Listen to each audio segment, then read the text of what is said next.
Le commissariat d'exposition est toujours l'occasion de ce que j'ai pu en subir moi-même ou le constater, d'un exercice du pouvoir. Donc la sélection, toi je te sélectionne, toi je te sélectionne pas, ah, tu veux être sélectionné, vas-y fais-moi des courbettes, like-moi sur Insta, ça me dégoûte. Donc la figure du commissaire, il y a de très grands commissaires d'exposition, mais elle est piégée. Elle peut très facilement corrompre la personne qui l'occupe. J'ai un vrai problème avec ça, en fait, avec cette situation de pouvoir et presque de chantage à l'amour. En fait, c'est assez abominable. Euh, dire, donc je me suis dit, un commissaire donc, a le pouvoir sur une exposition collective, et en fait il a un grand pouvoir pour peu que l'exposition soit une belle exposition, dans un bel endroit. Il peut vraiment changer la visibilité d'un artiste. Et je me suis dit, ce serait pas mal d'abandonner et de partager ce pouvoir, puisque quand les gens ont le pouvoir, ils ne le lâchent jamais et ils ne le partagent jamais. Et je me suis dit, il y a quelque chose d'assez classe à dire, ben voilà, j'ai la possibilité, j'aurais parfaitement pu faire ici une exposition dans laquelle je choisissais tous les artistes en fait. Et je trouve qu'il y a quelque chose de dandy sur 40 artistes en fait à en choisir 3 et leur dire après vous vous débrouillez, c'est une cascade. Parce que j'ai le pouvoir, mais je le lâche et je le partage. Et alors que j'ai vraiment un pouvoir que je pourrais monnayer de façon babouinesque, puisque nous sommes des singes supérieurs et en dehors des vêtements, on fonctionne exactement comme eux. Donc là, je me suis dit, voilà quelque chose qu'un grand singe ne ferait pas.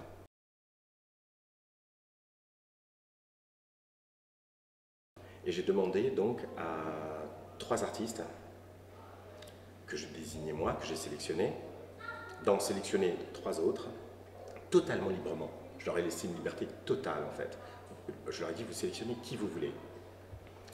Et à ces 3 artistes que vous sélectionnez, vous demandez à chacun d'en choisir encore 3 avec la même liberté. C'est-à-dire que vous-même, vous n'aurez pas plus de regard sur les artistes que sélectionneront les artistes que vous avez sélectionnés que moi je n'en ai sur les artistes que vous sélectionnerez. C'est compliqué à suivre, mais en gros, bon voilà, j'en choisis 3, qui en choisissent chacun 3, qui en choisissent chacun 3, et on finit à 40, avec juste avec 3 étages.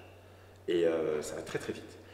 Et du coup, chacun peut être à la fois artiste, presque, pas ceux qui sont en fin de course, mais et commissaire. Donc en fait, moi je suis le commissaire initial, mais à chaque étape, il y a des commissaires intermédiaires de l'exposition.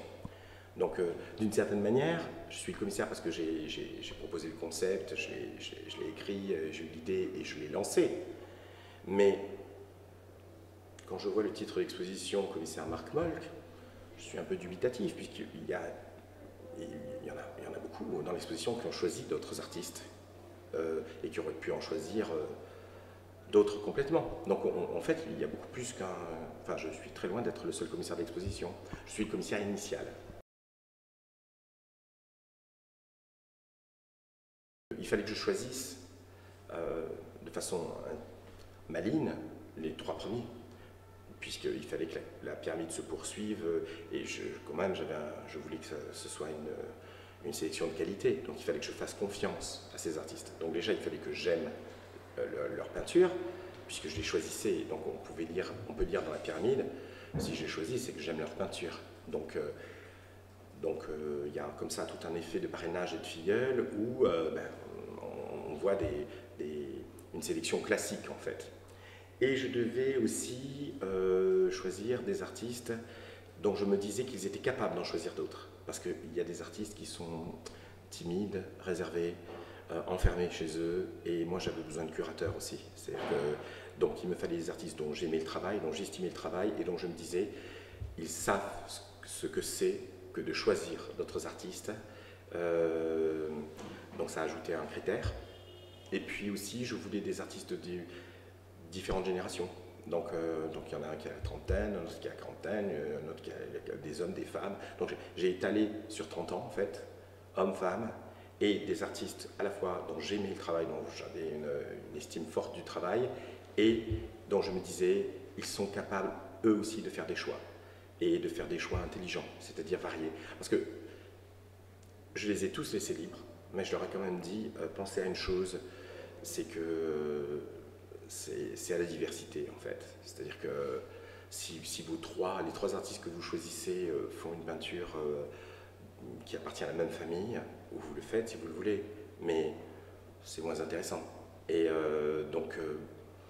je leur ai dit aussi, c'est peut-être pas mal, il faut faire garder en tête, sans contrainte stricte, mais garder en tête que faites attention parce que voilà, garçon-fille, c'est quelque chose d'important. Dans la mesure où je ne pense pas que les gens soient méchants sur ces questions, je pense que ce sont des habitudes en fait, c'est-à-dire qu'on ne fait pas attention. Et donc je leur dis, faites un peu attention, jetez un coup d'œil, pour les filles comme pour les garçons. J'ai dit aux filles, attention qu'il n'y ait pas 3 filles, aux garçons, attention qu'il n'y ait pas 3 garçons, ou le contraire. Ils ont tous respecté ça. J'aurais demandé aussi, mais ils l'ont moins respecté. J'aurais dit, mais pensez aussi aux différences d'âge. C'est-à-dire que si vous tapez uniquement dans 50 plus, 50 moins, c'est-à-dire dans votre tranche d'âge, c'est un autre type de limite inconsciente. Donc si vous pouvez varier les âges aussi, on y pense très peu à ce type de discrimination. On pense souvent homme-femme, on pense rarement à la discrimination en fonction de l'âge. Dans certains contextes, être plus âgé nous discrimine, dans d'autres, être jeune nous discrimine. Ça dépend. Il y a vraiment des situations dans lesquelles, quand on est jeune, c'est une catastrophe. En fait, c'est une source d'illégitimité. Et dans d'autres situations, c'est quand on est vieux, en fait. Et en peinture, ça ne veut rien dire. Je suis désolé, ça ne veut rien dire. Il y a des jeunes qui sont brillants, il y a des jeunes qui font de la merde, il y a des vieux qui sont brillants, il y a des vieux qui font de la merde. Et une fois que tout le monde est mort, sincèrement, savoir si cette œuvre a été peinte quand l'artiste avait 60 ou 22 ans, ça n'intéresse plus personne. Donc pourquoi ça intéresserait quelqu'un qui aime la peinture quand ces artistes sont vivants, le fait qu'ils peignent à 60 ou à 22 ans? Moi, ça ne m'intéresse pas.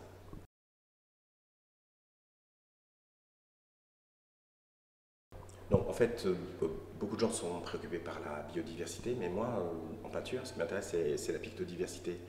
C'est-à-dire que beaucoup de gens s'imaginent que pour défendre leur façon de peindre, ils doivent disqualifier les autres types de peinture. Je trouve ça un peu absurde, en fait. Je veux dire, ce n'est pas parce que le toucan va dire que la girafe a un cou vraiment beaucoup trop long qu'il a disqualifié la girafe. Enfin, et puis les deux animaux peuvent vivre sans problème. La limace, l'hippocampe, le tigre. Enfin, moi, je trouve que, voilà, un tigre c'est magnifique, mais quand on regarde un hippocampe, c'est magnifique aussi. Pourtant, l'hippocampe est tout petit, il flotte dans la mare. Alors évidemment, quand on voit un tigre dans la forêt, on se dit incroyable, c'est une sorte de beauté évidente et somptueuse. Mais quand on regarde un hippocampe de près, c'est absolument extraordinaire. Et donc, même les peintures qu'on n'aime pas, qu'on n'apprécie pas, on peut les aimer 5 ans plus tard. Donc, il faut faire attention avec ça. Moi, je me réserve beaucoup. Quand je n'aime pas, mais c'est un goût, j'argumente, je cherche à comprendre pourquoi je n'aime pas. Mais au final, il faut être très prudent avec cette histoire de j'aime pas, puisque tout le monde a fait cette expérience de goût qui consiste à ne pas aimer quelque chose puis l'aimer 5 ans après, ou aimer quelque chose et ne plus l'aimer 5 ans après. Puis il y a des choses qu'on peut aimer que si on a aimé autre chose entre-temps, parce qu'il y a des effets de constellation. Bref, et même en termes de champ, du champ de la peinture, je vois des expositions qui sont consacrées à des secteurs de la peinture, des chapelles en fait, et je comprends, parce que ce sont des solidarités esthétiques, des solidarités aussi théoriques, formelles. Mais je pense qu'il faut aussi des expositions où des gens qui n'exposeront jamais ensemble, n'auraient jamais exposé ensemble, auraient refusé d'exposer ensemble, exposent ensemble. Et c'est assez difficile enfin, fabriquer un piège dans lequel on peut attraper à la fois des papillons, des oiseaux, des toucans et des limaces, c'est compliqué. Mais c'est ce que j'ai essayé de faire, en fait, c'est ce que j'ai fait. Parce que ces animaux ne sont pas posés sur la même branche, au même endroit de la forêt. Et donc, si on leur proposait d'exposer ensemble, ils diraient, moi, toucan, je n'ai rien à faire dans une expo de limaces, et vice-versa en plus. Et alors que moi, je trouve que c'est très intéressant. C'est-à-dire que c'est fascinant. La Grande Galerie de l'Évolution, par exemple, à Paris, quand on la visite, c'est dingue. Parce qu'on voit des animaux complètement différents les uns à côté des autres, et du coup, on ressent, on comprend ce qu'est un animal, ou le règne animal. On sort de l'exposition avec une sensation forte de compréhension du règne animal. Et en peinture, c'est la même chose. Dans une peinture, dans une exposition qui est consacrée simplement à un secteur trop restreint, ça peut nous plaire énormément et on sort, on est ravi. Mais c'est bien de donner à voir la peinture, pas seulement une peinture. Et pour donner à voir la peinture, il faut donner à voir plusieurs peintures différentes. Et là, on sort de l'exposition, on a vu des peintures, mais on a vu la peinture, on a senti la peinture en fait. Puis après, ce sont des goûts, mais j'aime le foisonnement, j'ai une passion pour le choix. Je trouve que les mariages réussis, le buffet, il y a de tout en fait. Je veux dire, s'il n'y a que des gâteaux au chocolat ou à la noix de pécan, parce que le marié ou la mariée aime le chocolat et la noix de pécan, pour moi, c'est pas un mariage, c'est un enterrement. Mais par contre, voilà, donc c'est l'idée aussi de foisonnement. Après, c'est très bien qu'il y ait des expositions qui gèrent des secteurs. Puis s'amuser aussi, je pense que c'est important de faire des choses sérieuses, parce que là, tout ce que je dis, c'est très sérieux. Et c'est très pensé. Mais et à un moment aussi, mais le problème c'est qu'il y a un esprit de sérieux transversal. Les expositions de chapelle, les expositions thématiques, elles sont sérieuses. Toutes les expositions sont sérieuses parce qu'il y a la vie de plein de gens là-dedans. Les gens croient que la peinture, c'est fait pour s'amuser, mais les gens qui font vraiment de la peinture, qui consacrent leur vie, c'est quelque chose de... C'est très dur, c'est très... Et c'est très sérieux pour eux. Et donc l'idée quand même, c'est de faire une exposition qui soit très sérieuse, qui respecte ce sérieux-là, et en même temps on s'amuse. Parce qu'après des vernissages, quand on se retrouve dans un restaurant, c'est aussi des gens qui rigolent. Voilà. Et donc, en tout cas, c'était ça l'ambition. Sourire tout en se disant, ah ben tiens, j'ai envie de voir cette expo. Et être intéressé et sourire en même temps, mais c'est presque la définition de tomber amoureux. C'est-à-dire que, je veux dire, si quelqu'un peut nous plaire, mais si la personne est seulement intéressante, il manque quelque chose. Et si c'est juste une grosse marade, bon, ça va pas très loin. Mais par contre, quelqu'un qui nous intéresse, et on se surprend à sourire, alors là, on est très mal barré. Parce que ça, c'est le cocktail pour vraiment tomber amoureux. Et dans tout, les livres, les œuvres, il faut du sérieux, il n'y a pas de il faut, on fait ce qu'on veut. Mais moi, j'aime à la fois être intéressé et sourire. Et donc c'était aussi l'idée d'essayer de produire ça, et puis après tant pis aussi. C'est-à-dire que aussi tout ça, ça a été fait comme ça. C'est-à-dire que là j'en parle, je me sens presque scolaire, ça m'énerve. Donc j'ai voulu faire les choses bien, mais sinon rien à battre. C'est ça qu'il faut comprendre aussi. Voilà, j'ai voulu vraiment faire les choses bien, je fais les choses bien, je travaille, et sinon, tant pis, il ne va pas y avoir de mort non plus. Donc je ne suis pas neurochirurgien. Il n'y a pas un patient qui va rester calemsé sur la table. Et on est la crème du lait qui est resté trop longtemps dehors, tout ce qui est artiste, etc. c'est dans des sociétés, on est inutile, enfin oui, on est utile pour l'âme des gens et sauver le sens de la vie, mais pipeau, les gens ils veulent un toit, à manger, un abonnement Netflix, on n'a rien à foutre. On est utile qu'aux gens qui s'ennuient un peu plus que les autres. Là, on peut être vraiment utile. Et encore, parce que maintenant on subit terriblement la concurrence du porno en ligne. Mais, mais sinon, enfin, ce que je veux dire, voilà, c'est que je voudrais pas que cette interview ressemble à une justification. Je dois rien à personne, ni aux artistes, ni aux gens qui regardent l'interview, ni aux galeristes, ni aux curateurs, ni au monde de l'art. Je me suis amusé, je m'amuse dans la vie, je vis, j'essaie de vivre, mais vivre vraiment, c'est compliqué. Et après, on fait différentes tentatives, on se plante, on se dit, j'ai fait trop ça, trop ci, trop ça. Il faut une forme de je m'en foutisme rigoureux. Au moment où j'en suis, je pense qu'il faut ça pour ne pas passer à côté du joyeux et du sérieux.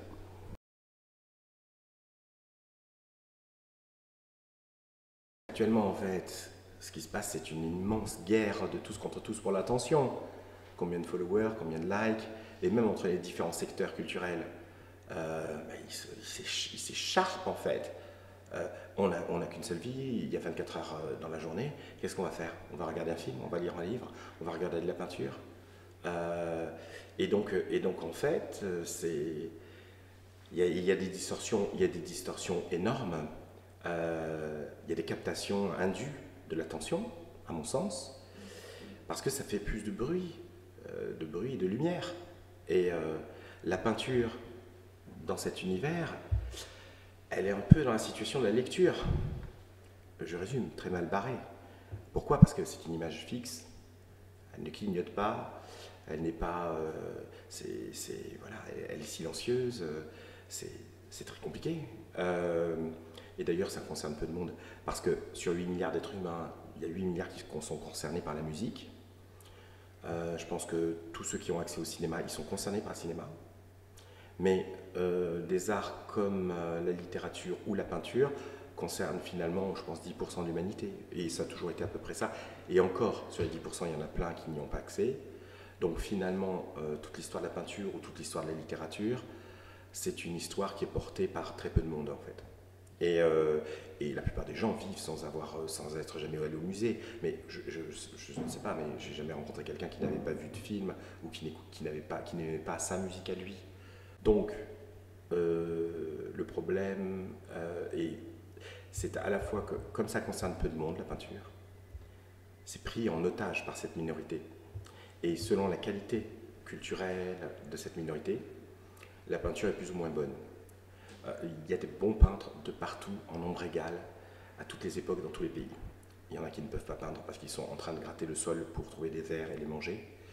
Il y en a qui ne peuvent pas peindre parce qu'ils viennent de se prendre une roquette sur la tête et ils sont morts avec toute leur famille. Et puis, dans les situations, dans les sociétés où des gens peuvent peindre, il y a le matériel, ils ont un peu le temps, ils peuvent être pauvres sans mourir de faim. En fait, tout dépend des gens qui sont autour, de la qualité du goût et de la culture des gens qui sont autour. S'il y a les Médicis, on a l'Italie. S'il n'y a pas les bonnes personnes autour, on a Van Gogh qui crève tout seul dans son champ, et d'autres. Quelquefois, il y a des peintres qui survivent à ça, au désert d'un entourage de qualité, mais et puis quelquefois, on a des situations où l'entourage et la société dans laquelle évoluent les peintres est tellement raffinée et maligne qu'on a énormément de peintres qui sont encouragés, qui apparaissent, et même les peintres moyens de ces sociétés-là atteignent un gros niveau, puisque en fait, c'est comme tout la peinture. On peut écraser, c'est comme une fleur. On peut l'écraser, ou on peut l'arroser, lui mettre de l'engrais, et elle devient magnifique. Et donc, moi je pense qu'il y a des peintres qui avaient une peinture à délivrer, qui n'ont pas pu délivrer, parce qu'ils étaient en milieu hostile. Et essayer de planter des roses dans de la javel, on va voir ce que ça va donner. Mais par contre, si de l'engrais, etc., on les coupe, on les reboot, etc., ça va faire un rosier phénoménal, partant d'une petite rose qui n'avait pas le swag, en fait. Donc l'entourage, l'environnement, c'est assez essentiel. Et on a de la chance en France, parce que au moment où nous parlons en 2022, la scène de la peinture française, honnêtement et sans chauvinisme, c'est la meilleure au monde. Ce qui est bizarre, puisqu'on est 60 millions de pauvres. Il y a la scène new-yorkaise après. Le reste ne compte pas vraiment. Il y a des bons peintres de partout, mais en tant que scène. Et les Américains, eux, ont beaucoup de très gros collectionneurs, des fortunes énormes qui se mettent dans l'art, etc. Et pourtant, on leur tient la dragée haute. Je pense que c'est parce qu'ici, nous n'avons pas les dizaines de millions, mais nous avons qu'un siècle d'histoire. Et donc la France, c'est pas n'importe quoi. J'avais lu un article très intéressant sur la révolution formelle française de la fin 19e, début 20e, parce qu'il y a eu un miracle français comme il y a eu un miracle italien. Et c'était un historien de l'art, mais j'ai oublié son nom, qui disait quelque chose de fascinant. Il disait que c'était une conséquence des pillages de Napoléon.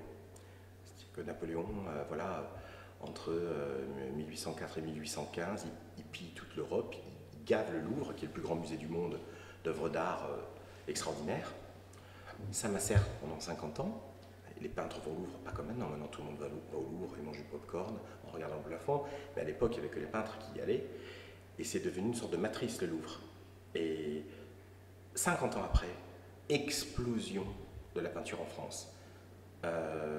Et dans l'histoire de l'art, à un niveau vraiment majeur, aussi important que la Renaissance. Et ce qui se passe, c'est que... Donc là, on est sur cette lancée-là. Et je dirais que ce qui est plus spécifique à la scène française qu'à la scène new-yorkaise, puisque je ne prends que ces deux-là, c'est la diversité.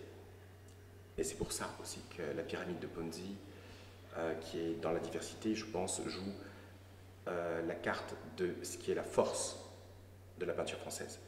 En France, qui sont visibles, qui se connaissent entre eux, qui sont reconnus. Il y a des peintres qui peignent des peintures extrêmement différentes. Il y a vraiment beaucoup de... à New York, où oui, il y a des peintures différentes, mais qui sont finalement le spectre des peintures montrées et reconnues, et beaucoup plus restreint. Et donc je dirais qu'il se passe quelque chose d'étrange ici, et que cette exposition essaie de restituer. Il se passe vraiment quelque chose d'étrange, et d'ailleurs, toutes les galeries du monde viennent se réinstaller à Paris, ce qui est étrange, mais vraiment bizarre en fait, étant donné le poids économique et politique de la France maintenant, qui s'apparente à celui de la Moldavie, même si la Moldavie en fait est, je pense, plus importante. Donc, mais culturellement, il y a peut-être un effet de mythologie, je ne sais pas, mais on a des gens, Tadeusz Ropa, Gagosian, maintenant chacun là, Bâle a repris la FIAC, il y a une reconcentration sur Paris, et il se peut que la qualité, par sa diversité, de la peinture des montrées en France, des peintres en France, n'y soit pas pour rien.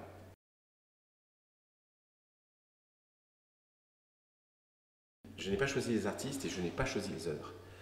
Donc j'ai un peu évité, supervisé pour qu'il n'y ait pas d'effet de doublon, pour voir si tout rentrait avec les formats, tout en cherchant à avoir des variétés de formats. Mais certains artistes ont fait des œuvres pour l'exposition.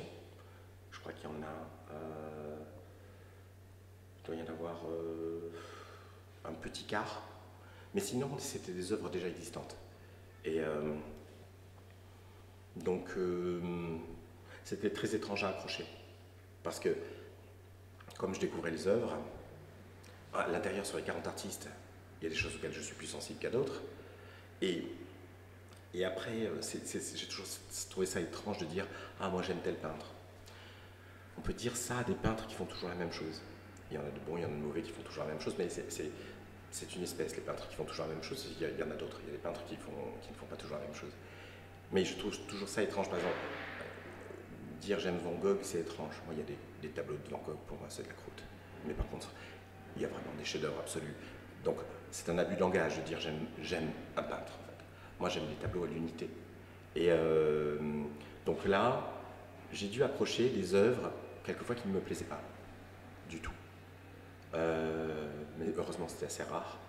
Je les ai accrochés avec des œuvres que je trouvais mais vraiment balèzes à m'inquiéter, en fait. Balèzes à me rendre un peu triste et en même temps à me donner envie qui crée à la fois de la gratitude, de l'émulation et de l'inquiétude. Balèzes comme ça. Et puis des œuvres qui me plaisaient, mais sans non plus me coller au plafond. Et donc c'est très étrange.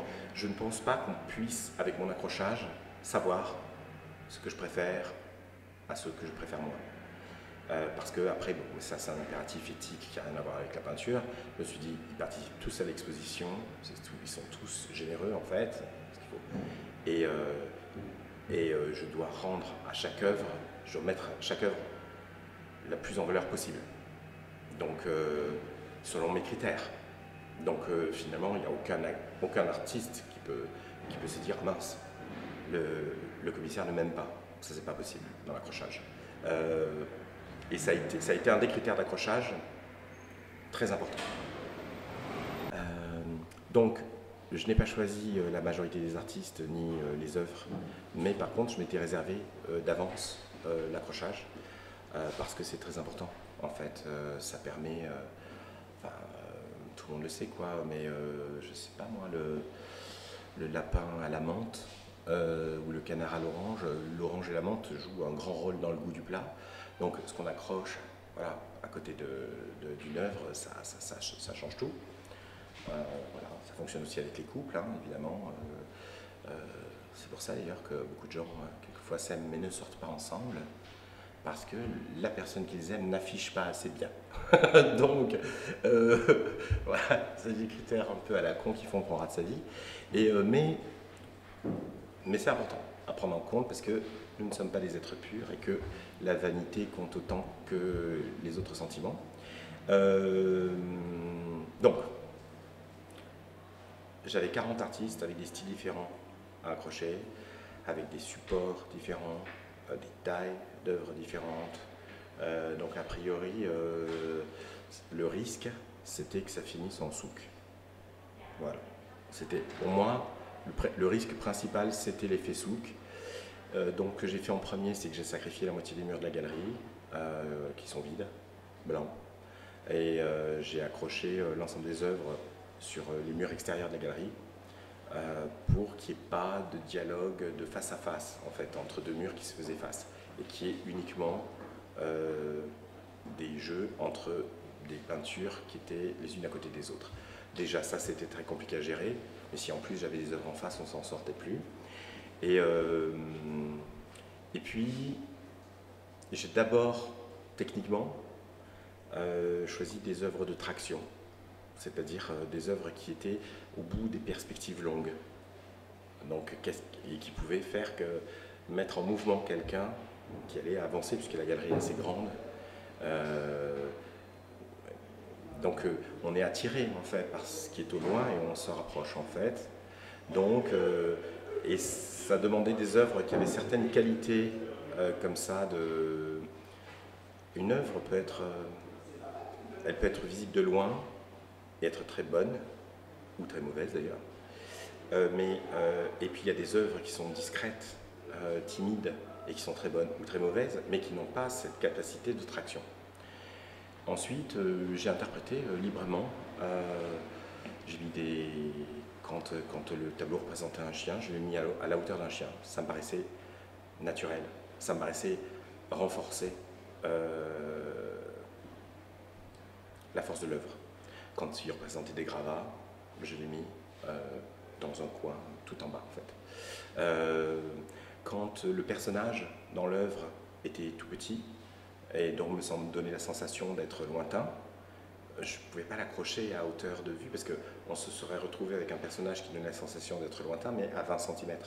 Donc je l'ai accroché en hauteur, avec une sensation comme ça de contre-plongée qui restitue l'éloignement. Après, je me suis raconté des histoires. Il y a des coins d'exposition. Je me suis dit, bon, voilà, ça c'est une femme qui est chez elle et qui écoute la fête de la musique à l'extérieur. Il y a des explosions, etc. Mais elle est tranquillement chez elle. Il y a une plante à côté. Et j'ai fait dialoguer différentes œuvres dans une sorte de songe qui m'est personnel, en fait.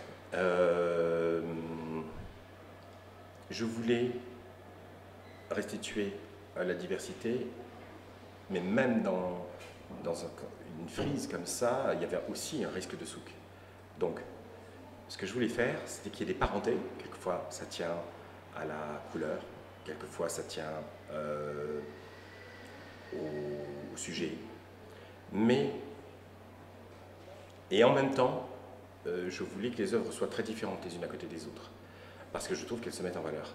Je trouve que si on met des œuvres qui sont très parentes à côté, on passe devant toutes ces œuvres-là comme un seul ensemble. Donc c'était ça qui était compliqué à régler, d'avoir des œuvres qui soient à la fois parentes, enfin qu'on sente comme parentes, quelquefois sans même le comprendre, mais bon, je peux le justifier à chaque fois, mais franchement différentes les unes à côté des autres, parce qu'on est forcé du coup de les regarder. Si j'avais fait un accrochage sur la ligne d'horizon avec un écartement standard, en rassemblant les œuvres par style, je pense que les visiteurs auraient eu la sensation de longer un TGV en cherchant le numéro de leur cabine, en fait. Et là, en changeant la hauteur des œuvres, quelquefois en haut, très haut, quelquefois très bas, bon, après, il y a des œuvres comme un grand Kinder Bueno, il est de travers. Il y a un tondo, donc une toile ronde. Je cherchais aussi à ce qu'il y ait sur chaque mur des variations de support et de forme, parce que sinon on se retrouve avec un jeu de cartes. Donc c'est quand même un faisceau de contraintes. Donc c'est fait au feeling, mais avec quand même beaucoup d'inquiétudes techniques. Et après, je ne sais pas si les gens se rendent compte, mais c'est très géométrique. C'est-à-dire que, voilà, on va se dire cette œuvre est en haut et cette œuvre est en bas, mais en fait, on se rendra compte que le bas de cette œuvre, qui est accroché en haut, est aligné sur le haut d'une œuvre, 3 peintures plus loin sur la gauche. Et donc, il y a aussi une géométrie réelle, hein, en fait, au centimètre près, avec quand même un effet sinusoïdal dont j'avais conscience. J'ai plutôt accroché avec des peurs qu'avec des idées préconçues. C'est-à-dire que je ne voulais pas l'effet souk, je ne voulais pas des effets de tunnel d'œuvres qui étaient parentes, je ne voulais pas... je voulais forcer les gens à regarder chaque œuvre. Et quelquefois, pour forcer quelqu'un à regarder une œuvre, il faut la mettre trop haut ou trop bas, ou à côté d'une œuvre qui n'a rien à voir avec cette œuvre. Et ça se met en valeur. Donc il y a des œuvres, par exemple, qui vont être très enlevées, on va voir que ça a été peint rapidement avec un pinceau, puis des œuvres beaucoup plus précises juste à côté, beaucoup plus appliquées. Pour moi, ça met en valeur ces deux œuvres. Tandis que si je mets deux œuvres appliquées l'une à côté de l'autre, on ne les regarde pas vraiment, en fait. Ça relève de ma croyance, mais de mon expérience, en fait. C'est très différent, c'est très difficile. C'est pas parce que quelque chose est devant nous qu'on le voit. Et j'ai toujours cru que les contrastes mettaient plus en valeur que l'identité. Il vaut mieux se balader avec quelqu'un qui ne nous ressemble pas du tout, qu'avec quelqu'un qui est notre quasi-sosie, parce que sinon, je trouve que ça fait Dupont et Dupont. Mais je voulais éviter l'effet souk et l'effet Dupont et Dupont aussi. Voilà, et j'étais content parce que il y a quand même un foisonnement, on ne peut pas sortir de l'exposition en se disant j'aime tout, ou alors vraiment il y a vraiment un mystère. mais je serais surpris que quelqu'un sorte de l'exposition sans avoir trouvé une ou deux œuvres qui lui avaient vraiment plu. Donc, une sorte de clarté, de simplicité, servir les œuvres individuellement, du contraste et de la parenté, et puis un accrochage un peu aussi punk, parce que la plupart des accrochages sont ont une philosophie de la présentation. Je dirais que c'est là plus l'idée, c'est de vivre aussi une émotion de l'ordre du parcours et global, une sorte pas de promenade, mais oui, de parcours. Si je faisais Perrette et le Potolet, voilà, je suis en train de rêver à ce que je voudrais que l'exposition déclenche. Je dirais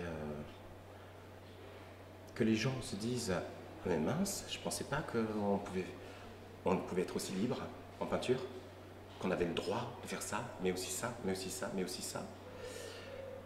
J'aimerais bien que les gens rentrent chez eux en se disant mais moi aussi je peux le faire, que les gens se mettent à peindre. Tout le monde, on dit sans arrêt que tout le monde a un roman à écrire, mais tout le monde a une peinture à faire aussi, ne serait-ce qu'une seule.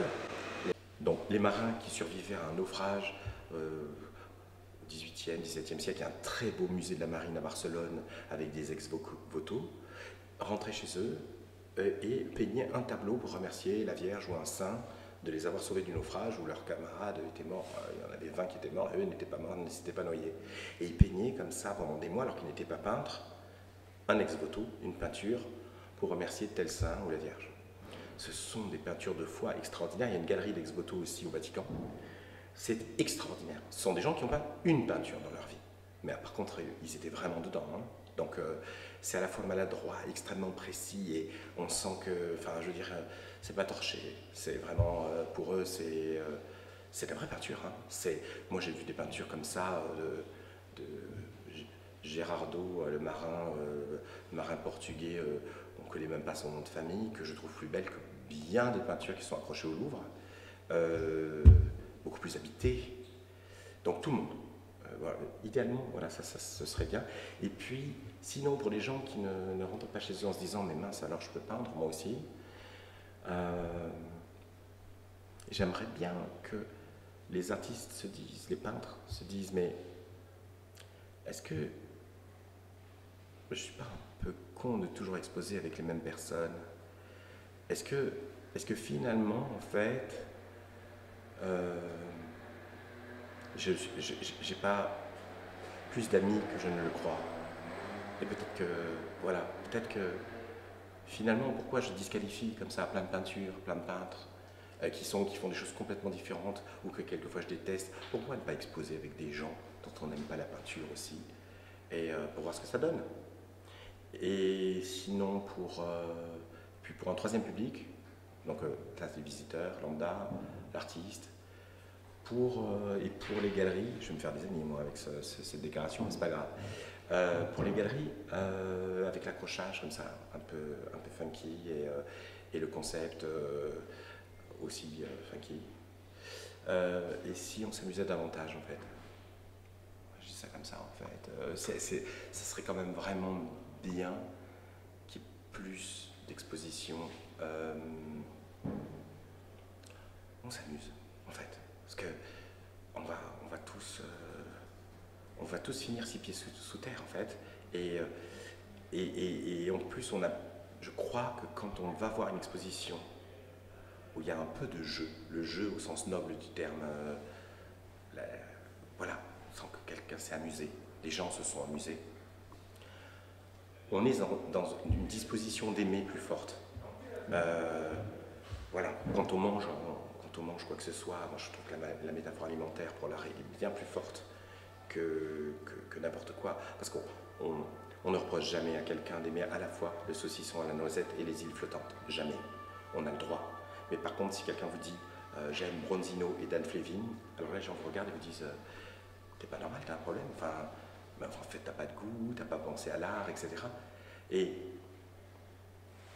donc, je me dis, si ça pouvait créer une sorte de, avec toujours à la qualité, hein, le le sérieux, les principes, etc. Mais si on pouvait juste rajouter un peu de fun, je pense que tout le monde vivrait sa meilleure vie. Alors, concernant effectivement l'expérience sociale qu'on peut lire en fait, et qui est une véritable et qui est effective dans le montage de cette exposition, c'est très étrange. Parce que je croyais que tous les acteurs du milieu fonctionnaient avec des critères comparables. Et pas du tout. Donc c'est assez rassurant. Il y a une diversité. Il y a des gens qui ont invité des personnes beaucoup moins célèbres pour les aider. Il y a des gens qui ont invité des personnes plus célèbres pour rentrer en contact avec elles. Et c'est pas du tout méprisable, c'est normal. Elle voulait se faire voir de personnes, et puis c'est un acte de générosité. Il y a des gens qui ont invité des gens qu'ils aiment, pas seulement des amis, mais des amours en fait. Il y a des gens, je pense, qui ont fait des hommages à des personnes qui ne pourront jamais les aider et avec qui ils ne sont pas amis, mais dont ils pensaient qu'on n'avait pas assez donné de visibilité à cette œuvre. Et donc j'ai trouvé qu'il y avait beaucoup de générosité. J'ai trouvé que c'était... Je m'attendais à beaucoup de calculs en fait, partant de peu une idée courante fondée sur un cynisme des acteurs du milieu. Il y en a, c'est normal, c'est un milieu professionnel. Mais j'ai été surpris par la quantité de motifs affectifs qui se sont mêlés à ces calculs. Je ne pensais pas que c'était aussi important et ça m'a rendu optimiste. Je me suis dit, mince, les gens sont beaucoup plus sentimentaux que ce que je croyais. Et quand j'ai vu tous les gens qui sont venus au vernissage et l'écho qu'a eu l'exposition, je me suis dit, je crois qu'il y a une vraie appétence en fait pour des expériences amusantes. Je me suis dit, mais en fait, je ne suis pas le seul à avoir une soif de ce type d'exposition.